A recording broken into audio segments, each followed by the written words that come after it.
तो दोस्तों नमस्कार, मैं हूं अनिल और रेसलिंग सुपर धमाल में आपका स्वागत है। तो दोस्तों बात सबसे पहले द पीस ब्रॉक लेसनर की करेंगे। सबसे पहले आप ये कुछ तस्वीरें देख सकते हैं जो न्यूली स्पॉटेड किए गए हैं ब्रॉक लेसनर इसी महीने, और आपको बता दें कि कुछ दिनों पहले भी वो स्पॉट किए गए हैं। तो फिलहाल WWE टीवी से गायब हुए ब्रॉक लेसनर को करीब 2 साल हो चुके हैं। दोस्तों फैंस उनकी वापसी का इंतजार कर रही हैं। ब्रॉक लेसनर आए दिन जो है चर्चा में रहते हैं। हाल ही में खबर सामने आई थी कि WWE ने उन्हें बैन किया हुआ है।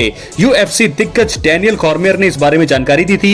ब्रॉक लेसनर की पिछले साल की शुरुआत में WWE में वापसी होने वाली थी, लेकिन चैनल ग्रांट केस में नाम आने से कंपनी ने उनसे दूरी बना ली है। आपको बता दें खैर सोशल मीडिया पर ब्रॉक लेसनर की एक नई तस्वीर सामने आई है जो काफी वायरल हो रही है, जो मैंने आपको स्टार्टिंग में दिखाई। 3 वीडियो 3 फोटोज, और अब जो है ब्रॉक लेसनर की कुछ लोगों के साथ धमाकेदार तस्वीरें सामने आई है जो मैं आपको दिखा चुका हूं। उनका लुक शानदार लग रहा है और ऐसा लगता है कि वो अपनी फिजिक पर लगातार काम कर रहे हैं। ब्रॉक लेसनर ने स्लीवलेस टी शर्ट पहनी हुई है और वो काफी खुश लग रहे हैं। वायरल तस्वीरों में द बीस्ट पहले से बहुत ज्यादा फिट नजर आ रही हैं। कुछ हफ्ते पहले ब्रॉक लेसनर की जिम से भी एक फोटो वायरल हुई थी। तब से फैंस WWE रिंग में उनकी वापसी के कयास भी लगा रहे हैं। दोस्तों वहीं आपको बता दें कि हाल ही में दिग्गज डैनियल कॉर्मियर ने माइटी पॉडकास्ट पर ब्रॉक लेसनर को लेकर बड़ा बयान दिया था। उनसे ब्रॉक लेसनर के साथ मैच को लेकर सवाल पूछा गया था। कॉर्मियर ने कहा, ब्रॉक लेसनर अभी बैन लिस्ट में है। ब्रॉक बहुत बड़ी मुसीबत में फंस गए हैं। मैं आपको ऑन एयर नहीं बताऊंगा कि ब्रॉक ने क्या किया है, वो काफी मुसीबत में है। इसके बाद दिग्गज जर्नलिस्ट डेव मेल्टजर ने अपनी रिपोर्ट में बड़ा खुलासा करते हुए कहा है कि ब्रॉक लेसनर को WWE में कदम रखने की अनुमति नहीं है। लेकिन फिलहाल आपको बता दें कि समरस्लैम 2023 में ब्रॉक लेसनर का मुकाबला कोडी रोड्स के साथ हुआ था। दोनों ने फैंस को एक बढ़िया मुकाबला दिया, लेकिन आखिर में ब्रॉक लेसनर को हार का सामना करना पड़ा। तब से WWE टीवी पर वो नजर ही नहीं आए। सभी उनकी वापसी का बेसब्री से इंतजार अभी भी कर रहे हैं। पिछले कुछ समय से उन्हें लेकर खूब अटकलें और अफवाहें सामने आ रही हैं। ट्रिपल एच ने पिछले साल बताया था कि वो कंपनी के साथ जुड़े हुए हैं। खैर अब उनकी वापसी और चैलेंजर को लेकर भी भविष्यवाणी हुई है। डच मेंटल पॉडकास्ट पर दिग्गज डच मेंटल ने ब्रॉक लेसनर की वापसी पर अपने विचार प्रकट किए हैं। उन्होंने ब्रॉक लेसनर और गुंथर के बीच एक धमाकेदार मुकाबले की बात भी कही। मेंटल के अनुसार मैं आपके सामने एक मुकाबला पेश करने वाला हूं, ब्रॉक लेसनर वर्सेस गुंथर के बारे में आपका क्या ख्याल है? हो सकता है कि इसमें कुछ दम हो। मुझे लगता है कि इनका मुकाबला काफी आकर्षक होगा। मुझे लगता है कि वो इस बारे में बात करना शुरू कर देंगे।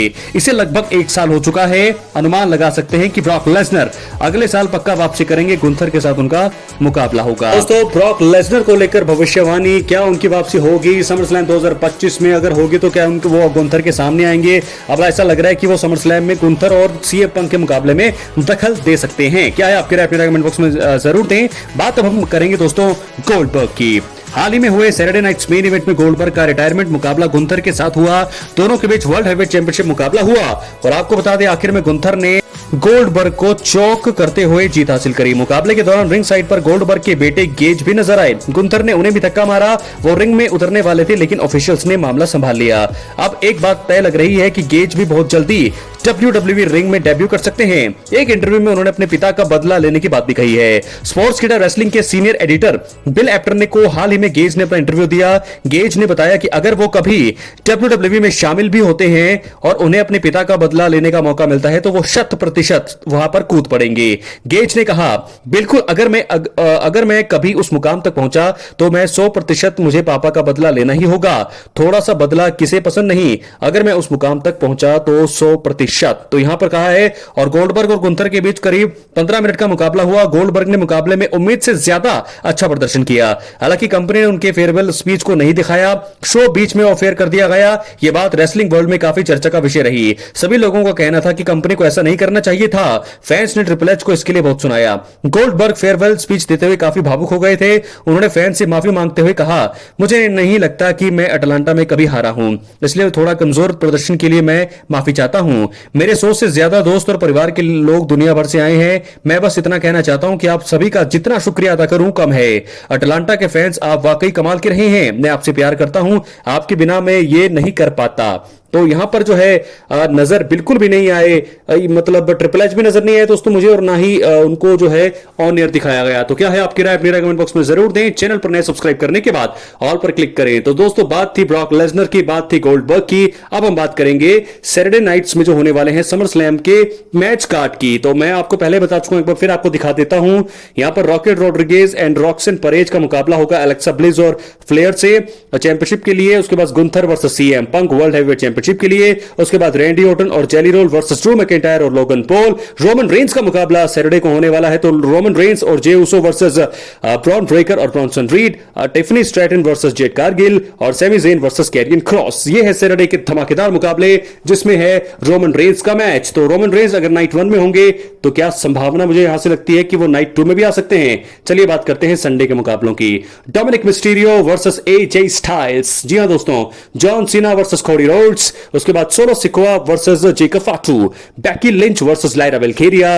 और आखिर में एक women's world championship triple threat मुकाबला हमें देखने को मिलने वाला है, Naomi versus Iyo Sky versus Rhea Ripley. तो ये है मैच कार्ड। दोस्तों आपको बता दूं कि इसमें से एक या दो मुकाबले और जुड़ेंगे, क्योंकि टीएलसी का मुकाबला आज स्मैकडाउन के शो में अनाउंस हुआ है। मुझे लगता है संडे या सैटरडे में से किसी एक में वो एडजस्ट किया जाएगा, और उसके बाद शायद एक मुकाबला और एडजस्ट किया जाएगा और होगा। उसके बाद कोई मुकाबले मुझे नहीं लगता कि ऐलान होने वाले हैं, क्योंकि बस एक ही हफ्ते से भी कम का समय बचा है। यहां पर समर स्लैम 2025 के मेगा इवेंट के लिए पहली बार होने वाला है 2 दिन का। तो चलिए बात कर लेते हैं अपनी मेन इवेंट कंटेंट की। तो कोडी रोड्स ने आज स्मैकडाउन में आकर के बहुत ही अच्छा प्रोमो दिया है, और उन्होंने कहा है कि वो रियल जॉन सीना से मिलना चाहते हैं समर स्लैम 2025 में। यानी कि दोस्तों उनका मतलब है कि रॉक नहीं आने वाले हैं। रॉक के बारे में मैंने आपको बताया था कि अगर आते हैं तो चलो लग जाएगा पता। रॉक अगर आते हैं तो कोडी रोड्स जरूर वहां पर हील टर्न करने वाले हैं, लेकिन अगर रॉक नहीं आते हैं और कोडी रोड्स फिर भी हील टर्न करते हैं तो ये बहुत ही बड़ी बात होगी। वो रियल जॉन सीना से मिलते हैं तो मुझे लगता है कि समर स्लैम 2025 में आप ये कंफर्म मानिए कि जॉन सीना का बेबी फेस होने वाला है, क्योंकि करियर के 99% जो है उन्होंने बेबी फेस के तौर पर ही काम किया है और काफी ज्यादा कामयाबी हासिल करी है। और अब उनके रिटायरमेंट टूर में जरूर उनको 23-24 सालों के बाद हील टर्न देने को मिला। मुझे लगता है ये हील टर्न उनके 17 टाइम वर्ल्ड चैंपियनशिप के लिए था, और अब उनको जो है बेबी फेस करना चाहिए। और अगले जो उनके 3-4 महीने बचे हैं, यानी कि कुछ ही मुकाबले उनके बचे हैं WWE में, बेबी फेस के तौर पर वो नजर आए और लोगों को एंटरटेनमेंट करें। और लोगों, क्योंकि उन्हें दोस्तों बेबी फेस के तौर पर ही सबसे ज्यादा पसंद करते हैं। तो समर स्लैम 2025 में मुझे ऐसा लगता है कि जॉन सीना की हार होने वाली है। कोडी रोड्स बन जाएंगे एक बार फिर से नए अनडिस्प्यूटेड WWE चैंपियन। ऐसा कंपनी का प्लान जरूर होना चाहिए, क्योंकि ट्विस्ट आएगा, और जब ट्विस्ट और टर्न यहां पर WWE में हमें देखने को मिलते हैं तो हमें WWE के बारे में जानना और भी ज्यादा अच्छा लगता है और मनोरंजक हो जाता है। सबसे बड़ी बात यह होने वाली है कि जब कोडी रोड्स बन जाएंगे हील, बन जाएंगे नए अनडिस्प्यूटेड चैंपियन, तो उसी मुकाबले में नाइट 2 के हम देख सकते हैं रोमन रेंस कर सकते हैं, उस मुकाबले में दखल दे सकते हैं। तो क्या पॉप मिलेगा, क्या ऑरा है रोमन रेंस का, आप सबको पता है। तो लेकिन जब यहां पर कोडी रोड्स जॉन सीना को हरा देंगे, वो बन जाएंगे नए अनडिस्प्यूटेड चैंपियन, यानी कि हील कोडी रोड्स का दौर शुरू होगा, तो वहां पर बेबी फेस रोमन रेंस का आना तो बनता है। अगर सर्वाइवर सीरीज वॉर गेम्स में जो है वो तो वहां पर आएंगे ही, लेकिन मुझे लगता है कि टीज कर सकते हैं मुकाबला। समर स्लैम 2025 में जरूर रोमन रेंस को कन्फ्रंट करना चाहिए कोडी रोड्स को, और बहुत ही जबरदस्त ये मुकाबला होगा।